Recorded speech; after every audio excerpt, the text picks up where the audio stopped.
আসসালামু আলাইকুম সবাইকে। আজকের পর্বে আমি ঘরে তৈরি করে দেখাবো ভ্যানিলা এসেন্স। যে কোনো ধরনের কেক বা বেকিং আইটেম এবং বিভিন্ন রকমের ডেজার্ট তৈরি করতে এই ভ্যানিলা এসেন্সের প্রয়োজন হয়। তাই আজকে আমি একদম সহজ উপায়ে ঘরে কিভাবে ভ্যানিলা এসেন্স তৈরি করতে হয় সেটাই আপনাদের সাথে শেয়ার করব।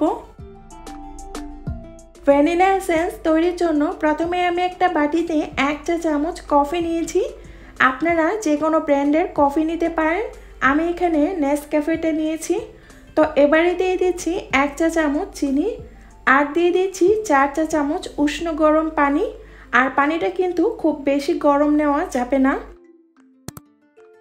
এবারে একটা এক বিটারের সাহায্যে সব কিছু ভালোভাবে মিশিয়ে নিব। আপনারা এখানে এক বিটারের পরিবর্তে চামচের সাহায্যেও মিশিয়ে নিতে পারেন।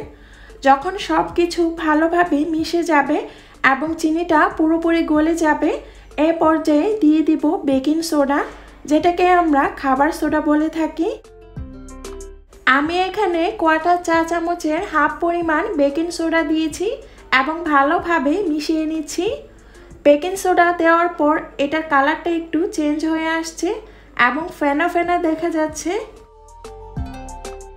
সব কিছু ভালোভাবে মেশানো হয়ে গেলে এটাকে আমি 2 ঘন্টার জন্য ঢেকে রেখে দেব। তো ফিরে আসছি 2 ঘন্টা পর। আর এই তো তৈরি হয়ে গেল ভ্যানিলা এসেন্স। আপনারা এটাকে যে কোনো জার বা বোতলে ভরে নর্মাল ফ্রিজে দীর্ঘদিনের জন্য সংরক্ষণ করে রাখতে পারেন। দেখলেন তো কত সহজে ঘরেই তৈরি করা যায় ভ্যানিলা এসেন্স। আশা করি আমার আজকের রেসিপিটা আপনাদের সবার কাছে ভালো লেগেছে।